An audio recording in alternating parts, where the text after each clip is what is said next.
There's not a lot there apart from the racism.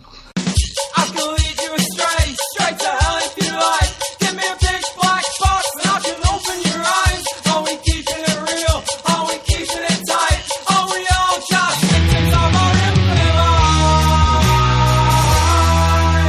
Welcome back to EnterTheRealWorld.com. This is There Will Be Movies, Volume 1, 2000-2009. This is 25 of our favourite movies that came out in a given decade. As I said, Volume 1 is covering those years.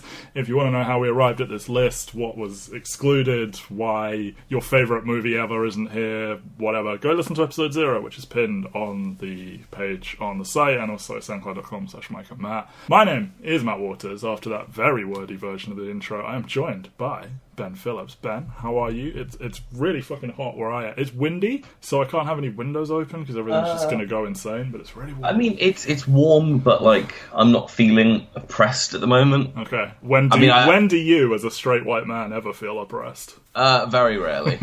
You mean not all the time? The biggest neglected minority in the world these days? Blah, blah, blah? Only when I talk about video games. Oh, of course. So, episode 8, we are going to be talking about Lost in Translation, our first movie with a female director, right? Our only movie. Oh, that's so sad. Spoilers, we're not doing the Hurt Locker. Yeah. Wow. That's kind of sad, but picked by both of us, really. I mean, I don't know how one would do a list of 25 without giving it at least a mention. It's interesting because, like, this is one of the few years. I think this is the first time we're doing an Oscar nomination for Best Picture. Yeah, I think so, yeah. But it's also, like, one of those ones where it's like, it was never going to win because it was up against Lord of the Rings. Never heard of it. Kind of doing its victory run at that point. But yeah, this is, like, one of those... Even in the midst of, like, sometimes you get those movies where, like, there's the great movies and then there's the ones that the Oscar recognise, but then sometimes you get those ones that are, like, both. Yeah. And this is very definitively, like, one of those. It is both seen by, I would say, most, like, film-aware people as being, like, a great film, because it doesn't... Nothing happens. It's weird. Nothing happens, but also it's weird in that I think a lot of people know that this movie exists and know that its reputation is a good movie, even though it's, like, this tiny indie movie that was made for almost nothing. Yeah, I feel it's one of those ones where a lot of people fake that they've seen it, because it's actually not that hard to fake that you've seen it, because there's about 3 iconic scenes, and you can just pick and you can summarise them with the pictures that people always do in articles whenever this movie comes up. Indeed. It's like, yeah, I've seen the karaoke scene. Look, I know the pictures. Bill Murray sitting on the bed from the poster, them doing karaoke, and then the famous final moment. Like, you could see just those 3 things and probably know everything that happens in this movie. So written and directed, as we said, our first and only female director, Sofia Coppola. You know, no famous relatives at all. As mentioned on adaptation, the ex-wife of Spike Jonze and the cousin, of course, of Nicky Cage, who decries his real name. She also this decade directed Marie Antoinette. I don't know about you, but no real interest from me there. This was an unchallenged only film by this director for me. I think her more interesting films, kind of like, she doesn't make another interesting film this decade, but then... No, a quiet decade for her, actually. Yeah, but then there are things like, I mean, I wouldn't put The Bling Ring down on, like, my list of best films, but The Beguiled is certainly an interesting enough movie to want to talk about. Sure. Not only is she the first and only woman we're covering in terms of directors this decade, she, with the release of this movie, became the first woman ever to be nominated for writing, directing, and producing a film. And depressingly, she is one of only 5 women to ever be nominated for an Oscar for Best Director, and only one of those has won it, and it was Bigelow for The Hurt Locker. All of that is incredibly sad to me, but there you go. I'm just trying to think who those 5 are now. So we've got Greta Gerwig, yeah, Sofia Coppola, yeah, Catherine Bigelow. Yeah, she's twice, isn't she? Potentially, yeah. I can't remember if she was nominated for 0 Dark 30. Jane Campion. Yeah. Oh God,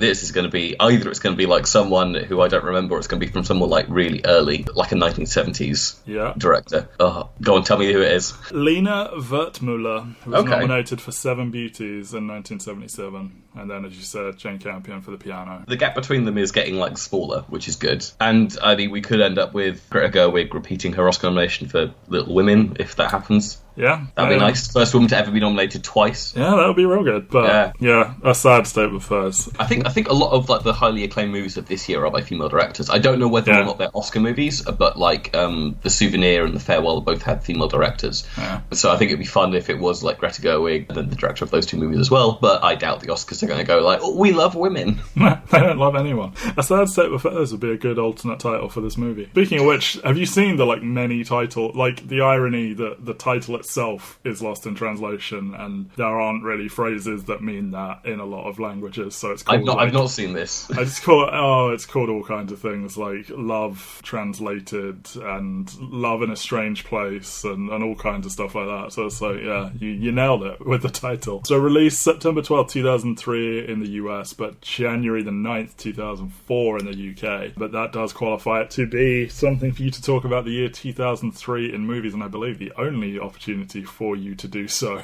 Yes, so as mentioned, it was nominated for Best Picture. It did not win because Lord of the Rings: Return of the King, this tiny movie that definitely didn't break the record. Yawn. Most Oscars win.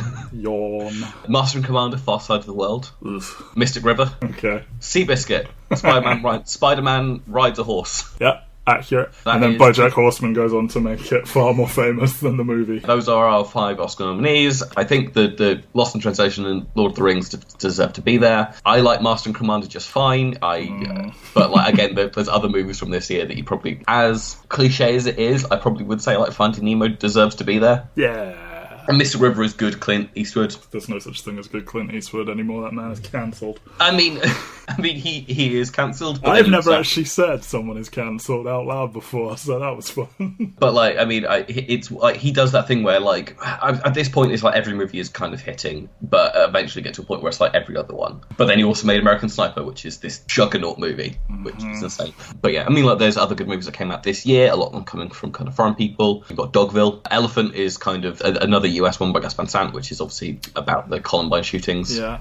Tyzee Q, Old Boy, Goodbye Dragon Inn. Old Boy's good. Kill Bill, Volume 1 came out in 2003, Capturing the Freedmans, Memories of a Murder, American Splendor. Like, 2003, lots of good movies were coming out. Yeah, and Kill Bill. I like Kill Bill. We're going to have quite a discussion at the end of this podcast. And then we will just close with our, like, the top 5 at the UK box office the weekend that this came out. So, as you said, it came out in January 2004. Number 1, still trucking for, God, how many? 4 weeks. It's still getting about £7 million a week. You've got Lord of the Rings, Return of the King at number 1. Number 2, potentially even more racist movie than this one, Last Samurai. Yeah, oh God, yeah. I've seen that once a very long time ago, but yeah. Number 3, Peter Pan. Okay. Number 4, Love Actually, which is 8 weeks in the cinema. It's making a very healthy amount of money. I think it's going to start petering off now. It's not Christmas anymore. You strike me as someone that would really like Love Actually, and I'm now shocked you didn't put it on the list. I like Love Actually enough. Okay. And then opening at number 5, we have this movie, Lost in Translation, opening weekend in the UK. It made $1.5 million. Ended up making about $18 million in the UK, which is actually pretty good for a movie this size. Yeah, I'm surprised it did that well here, to be honest. I mean, obviously, overall, it made $120 million. Yeah, I rounded up to 120. On a budget of $4 million, though. That's got to be one of our larger profits of anything we've done so far, because that's gargantuan. You have to imagine that so much of that $4 million is like Bill Murray's paycheck. Mm-hmm. And then Scarlett Johansson flying everyone over to Japan, probably. Yeah. It's the rest of it. I mean, Scarlett Johansson was 17 when they cast her and 18 when they filmed it, so she can't have been making that much money. No, I mean, like, what at this point had she done? Is it like she's just done Ghost World? Probably. Sofia Coppola noticed her in some film I've never heard of, and I apparently didn't feel the need to write down. But yeah, you're probably just looking at Ghost World, and then yeah. I mean, she's got Ghost World. She's got Horse Whisperer. She was in Home Alone 3. Mm-hmm. She's North by Rob Reiner, which is like the start of Rob Reiner's decline. How dare you? How dare I? I'm joking. Rob Reiner has the most fascinating. I know. Look forward to our Rob Reiner miniseries. It's like This Is File Tap, The Sure Thing, Stand By Me, Princess Bride, When Harry Met Sally, Misery, A Few Good Men, North, which is like the start of it, The American President, his last great movie, and then after that it's like movies that no one's ever heard of. Mm-hmm. Like he has a string of like 5 or 6 of like really strong, like you could throw them on a list of greatest movies of all time. Yep. And then nothing. Well, I mean, we've drawn up some principled lists lists for other decades than the ones we're covering so far, and Rob Reiner does feature more than once, and so which one do you pick? Yeah, so this movie's 101 minutes long. I think it feels a little bit short once it gets going, because it deliberately is sort of stuck in slow for the first half hour, and then it picks up, and it's like, oh, and I guess it's over almost. Wait, we need to say she also did Eight-Legged Freaks the year before Lost in Translation, which I think is an important movie to bring up. It's so important that we definitely need to interrupt, just moving on with the podcast. Yes, she did do Eight-Legged Freaks. Jesus Christ. So, Sofia Coppola visited Tokyo a lot in her 20s. Allegedly, well, not even allegedly, she has said that the relationship between Charlotte and her husband is based on her own with Spike Jonze. I don't know, were they divorced at this point, or were they still together? I don't know. I would assume either they're in the process of divorcing, or it's like fairly recent history. She divorced him in 2003. So they probably were like doing the process, but hadn't actually done it. So this movie premiered at August Telluride. I'm just imagining, like, I mean, obviously divorce takes a lot longer than that. You normally separate and kind of like move out from each other. I'm just imagining a world in which like Spike Jonze sits down to watch his wife's movie that she's made in Japan, and is sat there going like, "Is this me?" Yeah, this is that scene from Girls where they read from the diary. So she fell in love with Tokyo, particularly the hotel, the Park Hyatt, which is where they film the interiors of the hotel, and experienced a lot of the same feelings that these characters go through. So she started out with a lot of short stories and mood pieces and wandering around Tokyo taking hundreds of photos to make like a little mood bible, as it were. Turned it into the full script, which she wanted to be funnier and more romantic than the Virgin Suicides, which is not difficult. She always had Bill Murray in mind and said that she wouldn't have made the film if she couldn't get him. But as we alluded to in our episode covering the Royal Tenenbaums, Bill Murray had no management at this point and ran his pitch through that legendary fabled answering machine, and it took her a year to get a reply from him, and she claims that she left literally hundreds of messages on that machine. She enlisted Wes Anderson, Mitch Glazer and Al Pacino to try and help people we all know, and despite eventually agreeing, he never actually signed a contract, and all they had was a verbal agreement, so she didn't know it was real until he showed up in Tokyo, which is fucking terrifying. As I said, Johansson was cast at the age of 17. It did not take a year and some celebrity friends to get her to sign on. And Coppola allegedly saw them as a modern day like Humphrey Bogart and Lauren Bacall. Still a bit creepy that she was 18 during this. And they shot this without permits. They didn't use lighting for exteriors. They had a tiny crew. They likened it to filming a documentary. So like they could have been arrested at any point in any of these exterior shoots, to be honest. But there you go. Such is the life of the indie filmmaker. So, opening on a close-up of Scarlett Johansson's ass is certainly a way to open a movie. Apparently critics love it and think it's like evocative of paintings and the duality of mainstream eroticism and indie like beauty, and it's like, sure, it is also just an extreme close-up of a girl's ass wearing like see-through underwear, but you do you, Sophia. Yeah, I mean, like my partner turned to me the first like 5 seconds of this and goes like, is this going to be problematic? I'm like, I mean, it's a female director, so I'm hoping. Not in the way you're thinking. The rest of the movie is a lot more problematic than... You say, the director is a woman, and I said, you do you, Sophia. Apparently, because Scarlett Johansson was so nervous about filming this, as she rightfully should be, Sofia Coppola did the shot first in the exact same pair of underwear. I hope it's not the exact same pair of underwear, because maybe gross, but, that happened. They called the hotel to come up and, like, take it away for a wash. They sat there for, like, the hour and a half it would take for, like, the washing to go through. Or they wore them over no, because they're see-through. Anyway. They are see-through. Anyway, it's a surprising opening shot for a movie, to be honest. I kind of want to just get this out of the way now. There is a shocking amount of racism in this movie, and it's not that I didn't remember it, but I guess I didn't remember the frequency of it, and how many jokes about L's and R's there are just in succession. It's like there are 3 sections of the movie that are devolved around this thing that does exist, but is definitely not what it's represented as in this movie.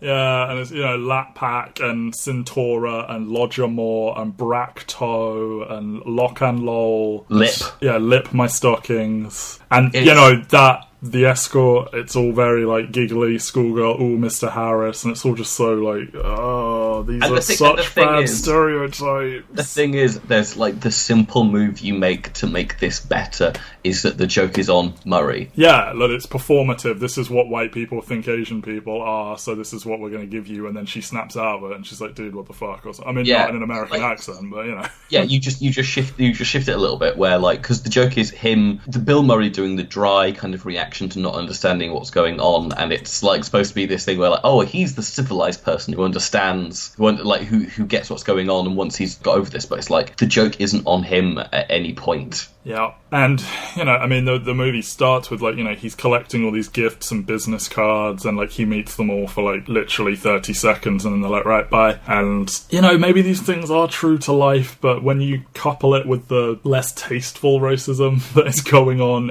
it's a bad sort of overall narrative. And, you know, the shot with him in the elevator where he's, like, a foot taller than everyone, it's like, yeah, I'm sure this happens to Western people when they go there sometimes, but, like, did you absolutely have to? And I don't know, maybe if the rest were handled with some sensitivity, that would just be a funny shot or something, but no. Yeah, so let's do some quotes now. Yeah. We have Japanese TV critic Usugi. I don't want to. I apologies for any pronunciation. The core story is cute and not bad. However, the depiction of Japanese people is terrible. Yep. But then we have Kiku Day, who is a musician specialising in Japanese flute, saying she couldn't understand or couldn't help wondering not only whether I'd watched a different movie, but whether the plaudits had come from a parallel universe. Someone said there is- that like none of the Japanese people are given a shred of dignity. Yeah, there is in no any scene. There is no scene where the Japanese are afforded a shred of dignity. The viewer is sledgehammered into laughing at these small yellow people and their funny ways. I And then would we have say that coming like from Asian her critics friends in the that US. they hang out with at like the karaoke night, they're like the closest things to just being normal people. But yeah, everyone else is played for laughs pretty much. Yeah, it's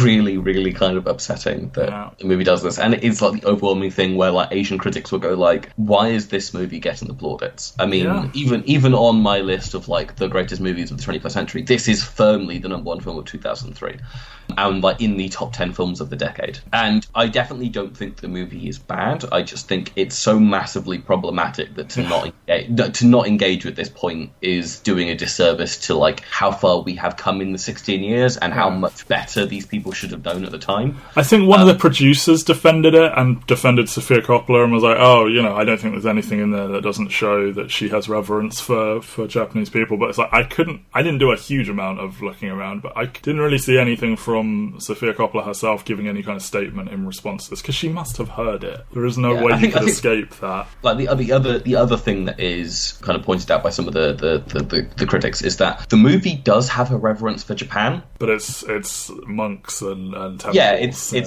a reverence for an older Japan, not the modern Japan. Mm-hmm. And New Japan is bad, and Tokyo is bad, and But there's none of that. Like, I mean, like obviously nowadays, if you get a certain demographic of a white person to go to Japan, they would go to Akihabara and like walk down the street. And they would be like, oh wow, look at this thing. But even then, there's this kind of like, there is not a thing to say that Japanese culture isn't problematic. And I think the only time they get close to like an actual cutting critique of Japanese culture is the guy reading like hentai on the train. He's reading Ghost in the Shell, which Scarlett Johansson would go on to star in as this is where she gained her experience as a Japanese woman. So, but like there is a problem on like Japanese public transport of like women being groped and all these things, and it's the closest they get to like an actual. But even that, it's like, I'm sure there are men on public transport reading things that have giant anime titties in them, but, like, did you have to show... Like, it is a choice what you do and don't put in your movie, and, like... Yeah, and like, in a movie filled with all these, like, bad depictions of Japanese people, including this as well, feels like a moral judgment. Yeah, it's like you're just piling on and you're saying, oh, Japan are bad. But, alas, I feel that all needed a great deal of talking about, but let's now try and talk about what's good about it. We're still gonna like mention it at certain points. I do think like there is exactly one scene in this movie where I feel like the title is more than him not understanding how they talk about things. Yes. The sort of crux of the first act of the movie is this just Sofia Coppola like really nails down very thoroughly and stylishly the lonely hotel malaise, the kind of the insomnia, the not quite understanding how everything works. You just get a lot of Bill Murray just wandering this hotel, unable to sleep, fax machines going off, auto curtains, not being able to work the TV. Although I do like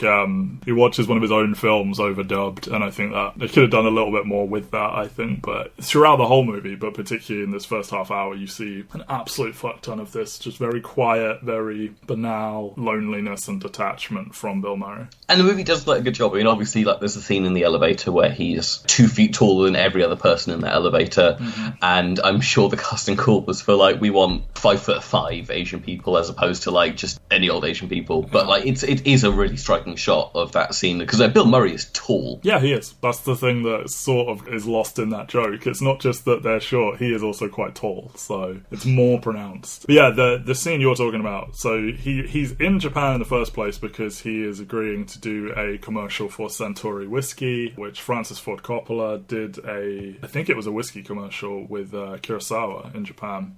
Which is what Sofia Coppola is basing this on. And this is almost entirely improvised, wherein you have a director with a vision who is giving this impassioned direction, and then the interpreter gives him 2 lines, and it's like turn to camera. And I think someone actually translated exactly what he's saying, and it would have been helpful direction, and like you can pick out the odd word, you hear him say like bogey and that kind of stuff. But yeah, it's just fantastically awkward and plays perfectly to the title of the film, where there is just nuance that is going to be lost when you attempt to one-for-one translate a language. And here the interpreter is not helping by, I mean, obviously she's going to speak much better English than Bill Murray is Japanese, but she's not doing the world's great. You get the impression she's not 1000% fluid in English, and it's sort of like she's summarising it with the limited vocabulary she has in English, and it's like, it's not her fault, it is lost in translation, but then she's also not helping it. And also the stage directions at the photo shoot as well. Just these 2 scenes, I think, it's like, this is what works, and I think isn't offensive, because what he's saying back to them isn't getting through to them either. Yeah, like this is a lot better because there is moments in that photo shoot which are again that L&R thing, which is like the big weakness of that one. But this first direction scene is really good and does a fantastic job of getting across, because again, it's all about the fact that there isn't like this biting kind of sarcasm from Bill Murray. It's more of him just kind of amusedly going like, is that all he said? Like, I feel like he has gone on for a long while, and you as the audience would normally not know what's going on, and I feel like this would play as well enough to like someone who was fluently speaking in Japanese to kind of understand and go like, oh no, he has given this like beautifully complex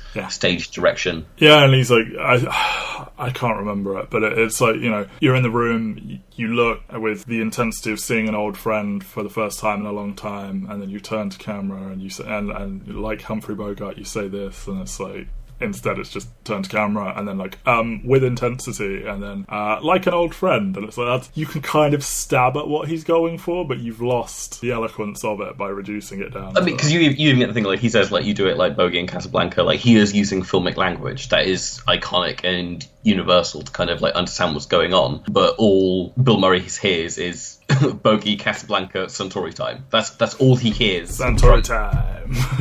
Yeah. The thing is, I don't think either his takes are bad either. No, I think he ends up he probably ends up giving them what they want in the end. It's just getting there is like pulling teeth, and I feel like the photo shoot is a lot less successful at doing what they actually want them to do. Well, yeah. I like when he's saying like to do it like James Bond, and he does the exact same turn and point like literally 5 times in a row. It's like, aren't you supposed to be giving him some variants so that he can pick one? Like, you're doing the same thing. I think it all being improvised does really, really help, because you're getting that authentic response from Murray where he genuinely is like, okay, and like not knowing what to do and just going with his sort of acting instinct and falling back on that, and it comes across really well.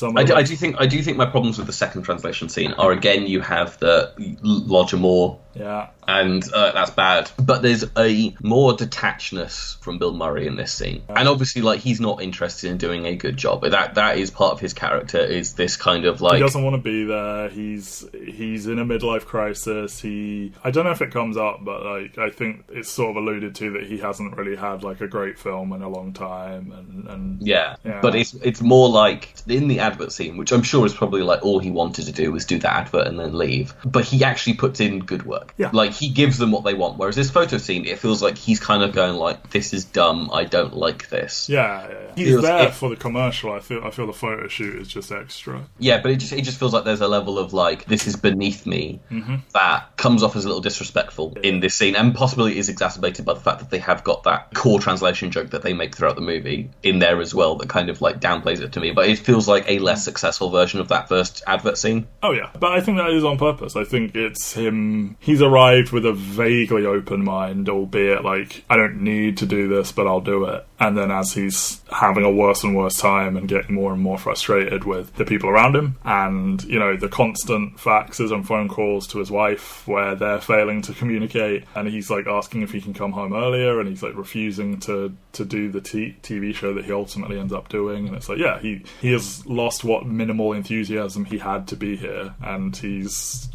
being a bit of a child, being a bit of a brat about it, to be honest. Yeah. I do like that you see the like pinned back tux, because you see him from behind, and they've got these clips to like make the tux fit him better and stuff. So, you know, he is not the only one having a tough time of it. Charlotte, Scarlett Johansson, is struggling, as she is. So her husband, Giovanni Ribisi, one of my favourite actors, who I wish he was in more, and he's already in quite a lot, but yeah. Does this mean you haven't seen Sneaky Pete? I haven't, no. You should watch Sneaky Pete. I probably should.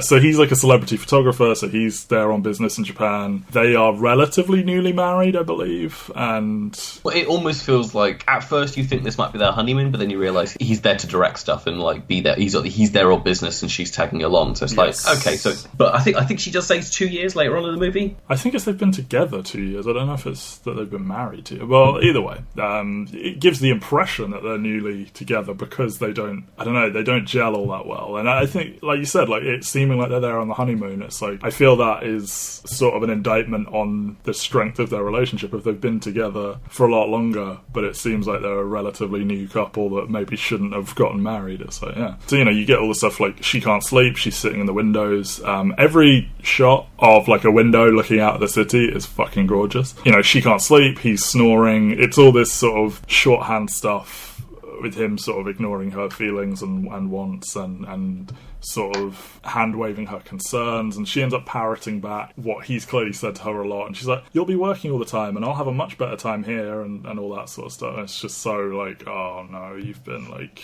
conditioned, and like, I know she doesn't believe that, but you know, she's saying it because she knows he's going to, so she might as well do it, and then he can just fuck off. But it's all very, very sad, and like, you know, seeing her break down into tears after calling her mother, who everyone they talk to on the phone from Japan, it just does not click well, and it's very true to life. Like, people often are a little bit distracted and they're not giving you their full attention on a phone call, but especially when like you are being as emotionally close as these people are, because like neither Bill Murray's character or Scarlett Johansson like are like opening up fully. They're kind of being like they want to say something, but they hold back at the last minute, which would be the thing where like someone would actually like click and go like, oh no, something is wrong, this isn't. But I think that's again very true to, and I think it's another sort of, it's not the same kind of lost in translation, but I think it's kind of lost in the medium of long distance phone call and like being denied that face to face contact and attention. I think this lost in translation is a lot more successful, because I think this is the one that really reinforces the connection that Bob and Charlotte have together. The lack of connection to anyone else in their lives. Do either the mother or the wife have like voice actors, or like who is voicing them, or are they? The wife is voiced by like a member of the crew, I think, and I don't know who voices. Actually, does Scarlett Johansson's mother actually talk on the phone, or is it just her reaction shots? No, I think you hear her. It's been a few days for both of us since we've seen the movie. Yeah. No, yeah, I'm pretty sure you hear her. And like, yeah, she's saying how she went to a shrine and like she didn't feel anything, and having no like emotional response to that. But then her mum is basically like, oh, go see the stuff, you'll enjoy it, you'll love it. And it's just like, you're not hearing me. And she's just like, okay, I'll talk to you later. And then just cries, and it's just so sad. Her situation is made a lot worse when the character of Kelly, Anna Faris, arrives at the hotel and is basically hitting on her husband. I don't know if it's implied that they used to like have a little thing, or if it is just she wildly flirts with all the men around her, or whatever. But she is like the big famous movie star over here to promote a movie with Keanu Reeves, Japanese ally Keanu Reeves.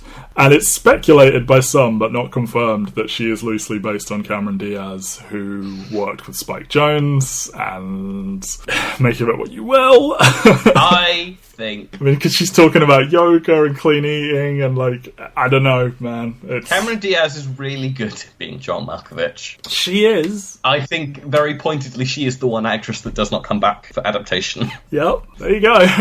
Yeah, so, you know, she is very not the same type of person as her, and, like, her husband sort of taking her side a bit, and you get this repeated thing. She brings up herself, and you hear it directly from his mouth. He basically tells her off for being clever, and for looking down on people, or his perception that she's looking down on people for being less clever than her, and you can read that as, me. You tell me. You react as if you're cleverer than me, and all that, and insecure men and all that sort of stuff. And it's like, I don't know. I don't know if he full on gaslights her, but, like, there is certainly a large element of, like, don't do this, don't do that, and then ignoring her concerns and, like, you know, telling her off for smoking. It's like, yeah, smoking's bad, but you pile it on with everything else. You don't really get a lot of support from this husband character towards her, and he's just ignoring her, basically. And then this leads to, you know, Charlotte and Bob. They're sort of orbiting around each other for the first half hour of the movie. Like, they see each other in the elevator and the bar, but they don't actually get a drink together until, like, literally, like, 32 minutes into the movie or something like that, and they start swapping stories about not being able to sleep and life in Japan and not enjoying the TV and all of this stuff, and she says how he's probably having a midlife crisis, and that goes completely unchallenged by him, when normally I feel when men are hit with that label, they're like, immediately like, no, not at all. It's like that kind of silent confirmation from him is pretty damning, I think. And you get the awkwardness of them, like, they bump into each other on the way to and from the pool, and I think that little encounter really captures a great deal of this movie in general. It's this, they have a desire towards each other, like, they are gravitating to each other and, like, clinging to each other because it's like we are very lonely, and we recognize each other's loneliness, and you seem like the only person that is familiar to me because you're white. But they don't actually really have anything to say to each other. There is no great foundation for a relationship yet, and it's not yet in a place of it being, or at least I don't read it as being, it doesn't read as him, like, being overly interested in banging her at this point either. So it's sort of like they're almost trying to force some kind of connection when they really have nothing in common other than being in this same situation. And I think that is very telling about the way this movie and their relationship with each other unfolds and how it all ends. Like, there are versions of this movie where they end up blissfully in love and ending up together and leaving their respective partners, but that's not the way it goes, because this is very at this time, in this city, in this moment of our lives kind of thing. And the way I read their entire thing is they're very caught up in this 1 week situation, and they may, like, look back on it and smile a bit, but it's not like, oh, she was the one that got away from me or whatever. It's almost like there's this, like, bolt of connection that neither of them see coming, that isn't based on anything other than this kind of, like, shared experience of they're in this intense situation where they don't know people, although Charlotte does somehow know people. That's not really explained how she knows people, but, like, they're both intensely lonely, they're both going through some stuff, neither of them feel like they overly want to be there. Nope. Or at least don't want to be there doing what they're doing. They much rather be... She is there tagging along with the husband, and he is there on a sort of obligation, like a contractual sponsorship obligation. Like, it's not... And, yeah, and so this kind of, like, deep well of, like, not wanting to be there, this ennui, leads to this connection that, as you say, isn't based on anything much apart from, like, a shared experience of insomnia. But because there is that connection, it inspires them to try harder and, like, forge it into something deeper. It reminds me of...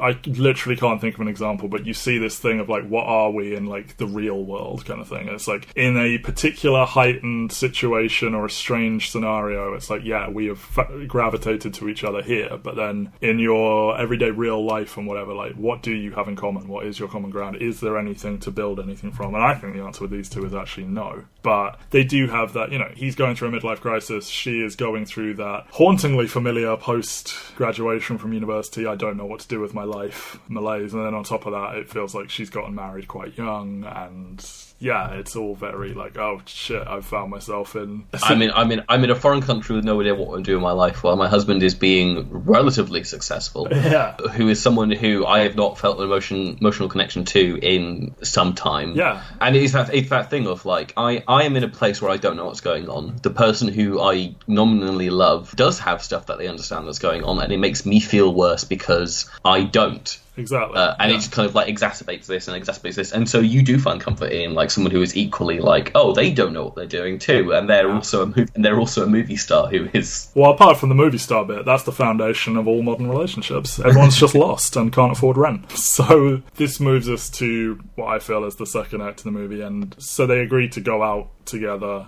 with her friends, who, as you say, we have no idea how she knows them, and they go out, not really clubbing, but you know, they go to bars and they go to a karaoke place, and you get that iconic shot of her in the pink wig resting her head on his shoulder. So when he knocks at her door ahead of this night out, he, both knocking at the door and once he is let in, he has infinitely more energy and enthusiasm than we have seen from him at any point in the movie up until now, and he probably won't have it again after this little stretch. And I feel that is entirely matched and mimicked by the pacing of the movie itself, where the first half hour is really quite slow and quiet and a bit like... I mean, the first half hour is like 4 or 5 scenes that are all about 7 to 8 minutes each. Yeah. It's like you have the 2 director scenes, you have the scene with the cool girl.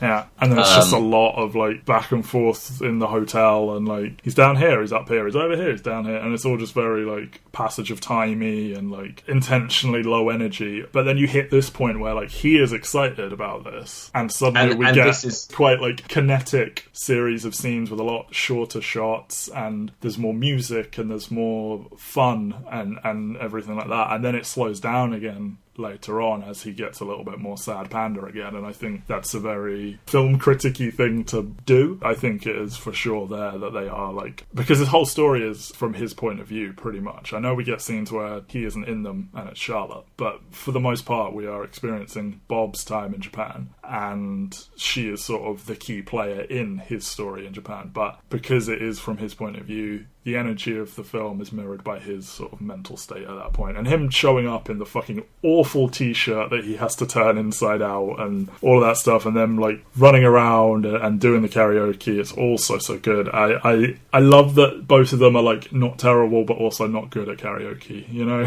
Like in some films they would, and it turns out he's an amazing singer or something like that. But or it turns out that they're absolutely terrible. But it's just like it's regular people having fun. I think this is like the movie at its most like tone poemy or like mood picture-y kind of thing, where like there's so little dialogue in this kind of like 20-minute stretch of the movie, but it's also where like the crux of like the emotional foundation for the relationship is built. And I think it's probably like the most successful stretch of the entire film is this club night out. Them like bonding, and you know, they picked their own music. I think they certainly picked the duet that they do, the Roxy Music number, and like. So it's Roxy Music. It's something to make Bill Murray feel older. What's so funny about Peace, Love and Understanding? Yeah, it is Nick Lowe. Nick Lowe, yeah, okay. Yeah, so that makes him feel older than all of them. Yeah, and then she does Pretenders, Brass and Pocket. Yeah. And they obviously do Roxy Music at the very end, which, I mean, is also, like, not a recent song, but is definitely, like, a really good choice for them to sing together. But Bill Murray and Scarlett Johansson picked that person themselves, and, like, they were like, yeah, this is very, like, reflective of, like, the plot of this movie and everything. But, yeah, like, like, they obviously start off in the bars, they get kicked out of the bar because Charlie Brown angers the bartender somehow, and then he chases them out, like, not with a gun, but with a airsoft rifle, a BB gun. Like a BB airsoft type, yeah, with, like, glow-in-the-dark BBs or what. It's like, oh, wow. Yeah, and, like, they... Can you imagine if America did that? They just said, like, oh, you can have guns, but they all have to be airsoft. We're recording this just after 2 mass shootings in the last week. So. That does not help. There have been 230 this year. That does not help pinpoint the time. Anyway, so yeah. Oh, why is it fucked? So, you know, we have this stretch where Bob is clearly developing a crush on Charlotte. To me, it's unclear at this point how she feels towards him, other than just being welcome of the company sort of thing. But maybe it isn't like a sexual thing, but like he is like, you know, carrying her back to the room like in his arms and like walking away from the encounter looking all wistful, and then he immediately calls his wife the second that's finished, and that feels like a very like, I feel guilty. Yes, exactly. But the thing is, I do appreciate that he doesn't, like, they could have done the thing where, like, I don't think he kissed her on the forehead or anything weird like that. He just puts her into bed, covers her up with blankets, and then leaves the room. Like, it's not like he climbs into bed with her and sleeps on the other side. Like, he very clearly keeps his distance, which I appreciate. And I do think the movie does a very good job, for the most part, of not making this feel sexual, but giving it a tension that could be sexual if you wanted to read it that way. Yeah, like, you read it as, like, oh, they're in love, but it's like, really, it's mostly fine, I would say. Yeah, it's a very chaste love. Exactly. That could be romantic, it could be platonic, it could be interpreted in many ways. Sure. And I think this scene is one that kind of, like, toes that line very well. So he takes her to the hospital because she fractured her toe at some point. We don't see how bad it was. Brack toe. Gives her the stuffed animal, and you get that clearly completely unscripted scene with Murray talking to the person in the waiting room, and there's the two women behind them just cracking up openly, and it's like, you know, this is 100% just Bill Murray talking to someone who doesn't understand him. I think we should reinforce at this point, Bill Murray is really fucking good in this movie. Oh yeah. Both him and Scarlett Johansson are absolutely fantastic. I think it's a real crime that I don't think she was nominated for Best Actress for this movie, because she is fantastic. I think she got the BAFTA nomination. I think she won the BAFTA. Oh, cool. Yeah, she won the BAFTA for this movie. She didn't get the Oscar nomination. Bill Murray didn't win Best Actor either, but he is like his one and only nomination. Yeah, and so I want to see who he lost to. He lost to Sean Penn in Mystic River. Everyone loses to Sean Penn in the end. I mean, my favourite acting performance of the decade lost to Sean Penn. So what was that? That's Mickey Rourke in The Wrestler.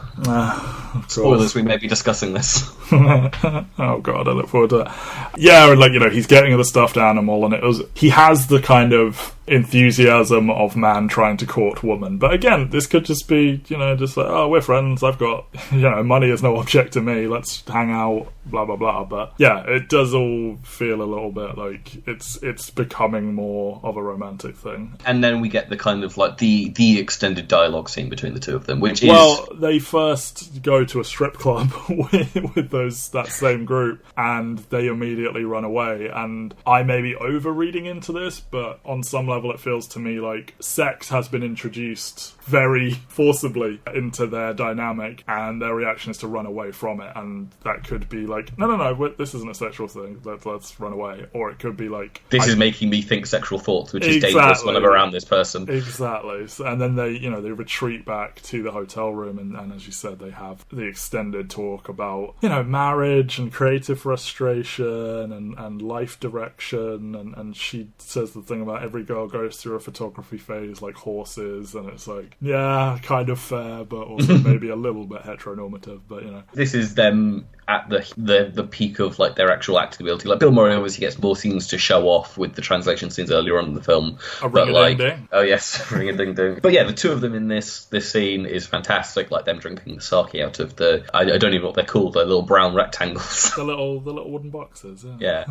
And the body language between them here, there is a bit of a physical divide. Like, is he flat on his back, and then she's, like, on her side but with her knees up, and shot from above, it's not like they're getting close to, like, spooning or, like, holding hands. It's like there is that visual divide, but then he, like, awkwardly clutches at her foot when he's trying to reassure her, and it's like, But, like, everyone's had those kind of, like, weird moments where, like, I mean, obviously, like, I'm going to say now, like, where you drink all night with someone who you have this intense emotional connection to, but it's not necessarily sexual or anything like that. But, like, obviously, people who don't drink, it's... How dare you? It's different. But, like, I'm sure you've had... I've never had a legal drink. I've had illegal drinks that are similar to what you're saying, yes. But you know, like, where you stay up... Yeah, like, you're up all night, shooting the shit, hitting all the big topics, and you're like, oh my god, this is so... Yeah, and it's like, and even if you never speak to that person again after you've had this, like, intense moment, it's still a night that you look back on as being like, that was intense. Yes. And I will never see this person again. Yeah, Bob does do that creepy dude thing of saying he saw her before she saw him and all that. So,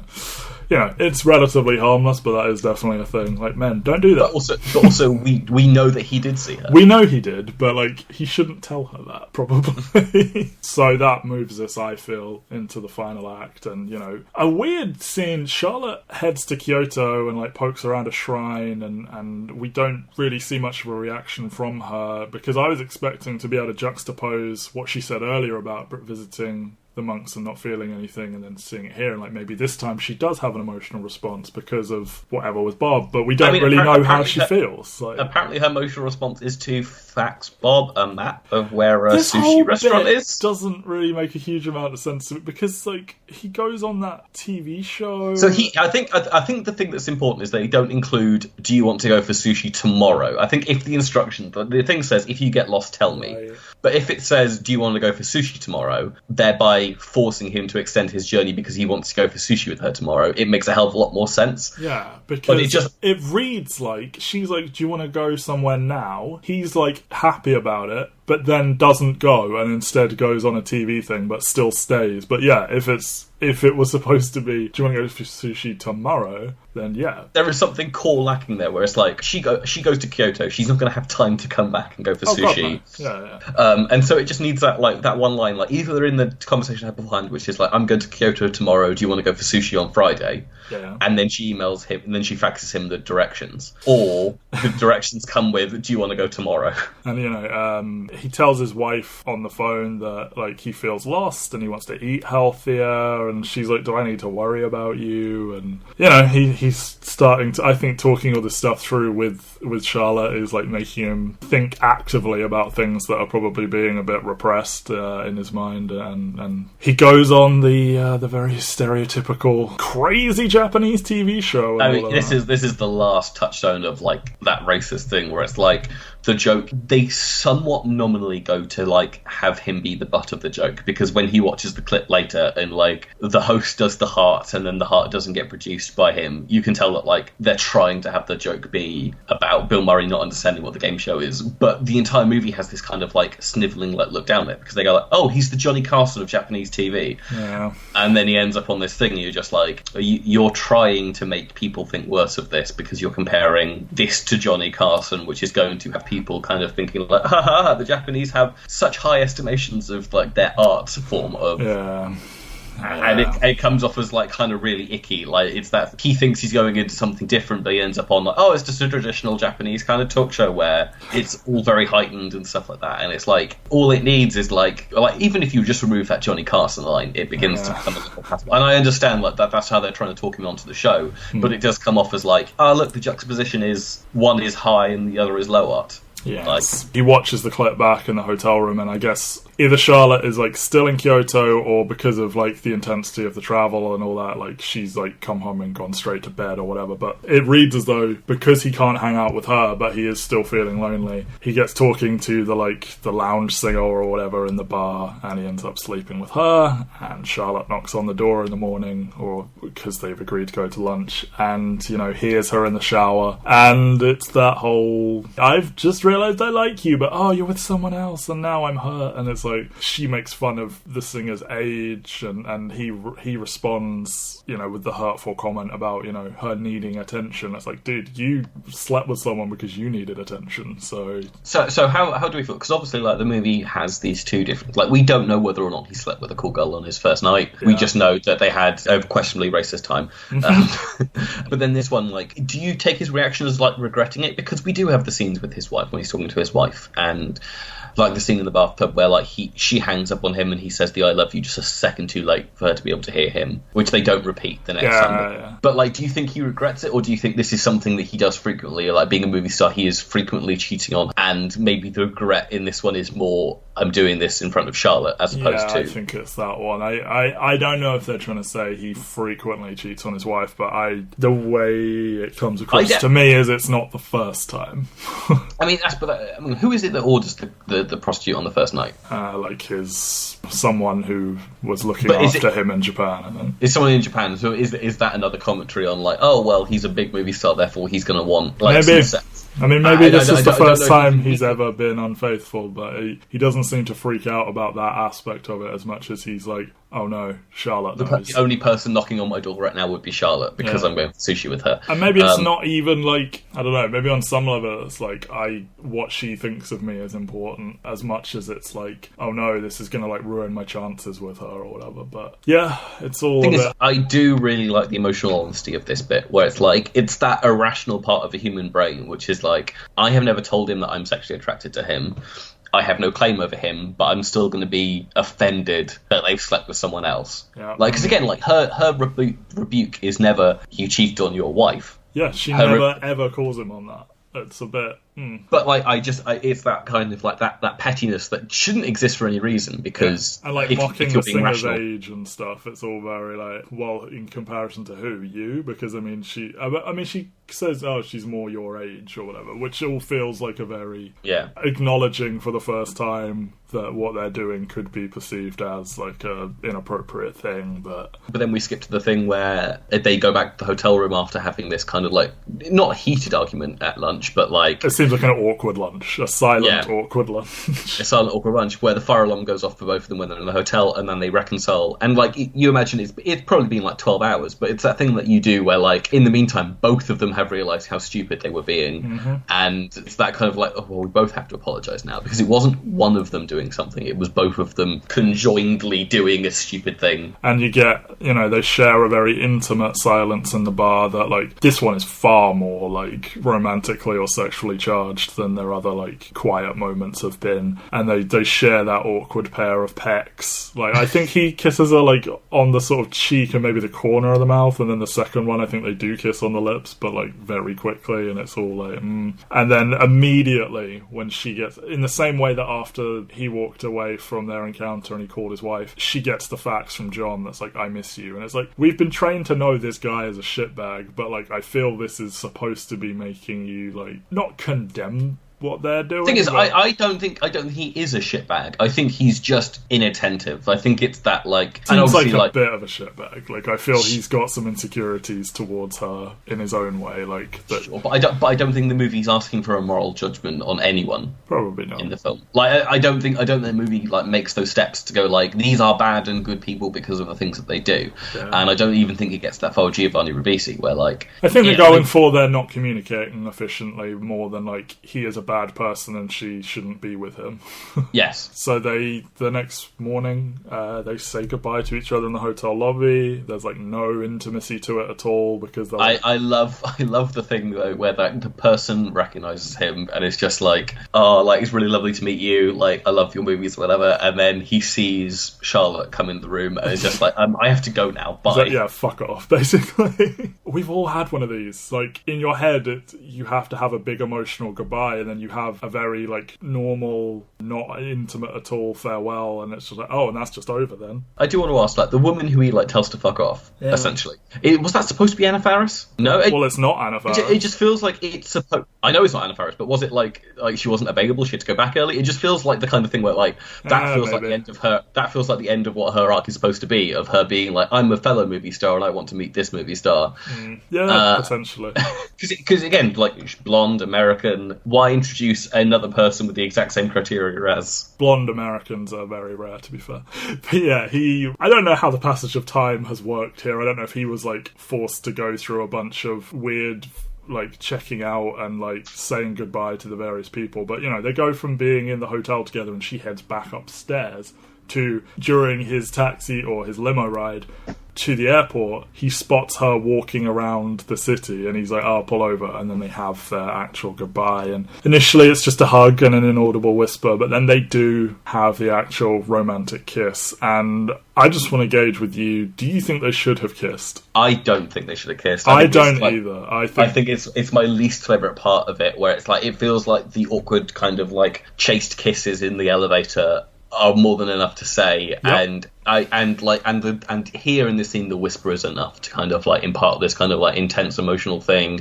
and the kiss feels that step too far in terms of like it takes it from being definitively like it takes it from being kind of like ambiguous about whether or not the connection they have is romantic, and takes it into a fairly definitive like, I think it kind of, it's not that it spoils it, but like you have an hour almost of just them having a read into it what you will relationship relationship, and then it's closed with, oh, and then they make out, and it's like, oh, okay. And then, like, you know, she walks away from that interaction all, like, grinning to herself. And do you know why it felt like too much and too far and all that? Because Bill Murray was told to do it, and Scarlett Johansson was not warned it was going to happen, so... Ooh, awkward.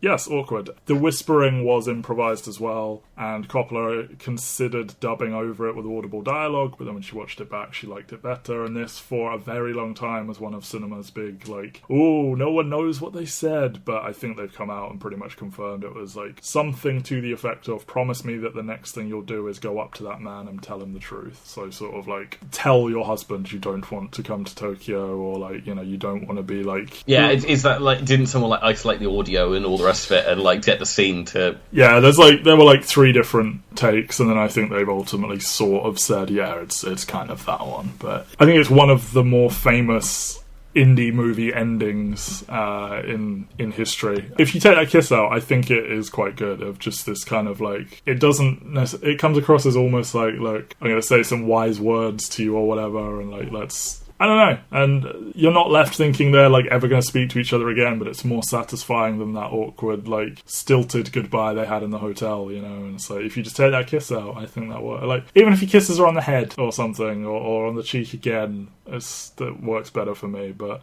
Yeah, but it's the kiss on the lips that takes it. Yeah. It up to something else. No, I mean, I think it's weird. Like, I think this is probably the best movie we've done so far, apart from maybe Memento. But there's so much baggage to it that I don't want to make that claim. I prefer Memento, but yeah, I think it's, in terms of, like, artistic and filmmaking and these kinds of things, like, it is an incredibly well-made movie and an incredibly well-acted movie, and hell of a soundtrack too. Like the Jesus and Mary chain at the end there, it's fucking dope song. I mean, Kevin Shields does some music for it, and I adore My Bloody Valentine. Yeah. Like that sequence where they're kind of like, I think they're going across the bridge, and then I can't remember what song it is from Loveless that kicks in. I'm just like, oh, this is that shoegazy bliss that I adore. Yeah, it's very hard to not acknowledge all of the problematic things about it, but, like, in spite of that, it is still, like, a beast of a movie, and yeah, it's got a complicated legacy for me because it's like, it's one of, like, the indie movies, and, like, I feel so many people watched this and then went and made their version of it, kind of thing, you know, with a different setting, but, you know, learning a lot from it. But then it's also got this just staggering amount of racism, and I know women can be racist, but it kind of shocks me more that it's coming from a woman, you know, that, like, there isn't that level of kind of emotional intelligence here. I don't know. I mean, maybe, but I think it's more that maybe not a lack of emotional attentions, but it is that kind of, like, spoilers. The Coppola family are quite rich. Yes, and so it comes more from a place of privilege than from. Yeah, it's privilege, not malicious, is the way that I would. Yeah, that makes sense. It's like this is. I was 14 when I first came to Japan, and this is how I saw interactions going on when Daddy was on set with. Yeah, and I never needed to work a day in my life, but also I'm a famous film director as well, so... Yeah, and so I'm going to interpret it like my emotional reaction to the scene when I was 14 and write this down onto paper. And I mean, I don't know when exactly the whiskey advert was shot, but I can imagine she was around in the country at that point to have fallen in love with it in that way. But it does feel very much like someone who's kind of, like, taken an emotional memory and turned it into something that's more farcical, which works possibly better when you're, like, doing it with other white people, but when you transplant another country's culture on top of it, it becomes icky, but really, really good. That is lost in translation to me. I mean, but that's so much of, like, so many things, where it's like, there are some films, Woody Allen firmly cancelled, but you're not going to get away from the fact that there are films of his that are probably still in the canon that will still be watched and passed down. Yes, Annie Hall is immortal. Yeah, that's the thing. Annie Hall is immortal. Like, basically anything else he's done, especially in the last 20 years, can, like, get on a bike. But which may be lost in translation to other cultures who might be listening to this. There is a wealth of criticism for this movie by Asian critics that is well worth reading. Yeah. And we should say our own shortcomings in this area, in that neither of us are of Asian descent. Neither of us. Bold of you, though. Very bold of you, sir. We're both cis white men. We cannot make any comments on this. And if we have kind of overstepped anything, like, please tell us that we've done something wrong. Like, Yeah, make one of the only comments we ever get to tell us that we're racist white boys. I would enjoy that. Preferably just to teach us something as opposed to... Yeah, I am open to learn. If I ever use an incorrect term or phraseology, I would like to be told so I can change in the future rather than just go, not my problem what you want to be called or whatever, Yeah. Anyway, now that we've awkwardly apologised for things that we may not have even done because we're British, let's end this episode. Go to intotherealworld.com, go to soundcloud.com/Mike and Matt, like, comment, subscribe, follow, do what you want. I'm so happy we're discussing a movie we're actually qualified to talk about next. Yes, we are uniquely qualified to talk about Shaun of the Dead next week because we are British, so we will receive no comments and criticisms next week. We don't want to hear because there are no people of colour in this movie of significant roles. Bye, everyone. We'll see you next week. There will be movies. There will be movies. I can't even bring myself because of the white guilt. Bye, everyone. I didn't know, and I did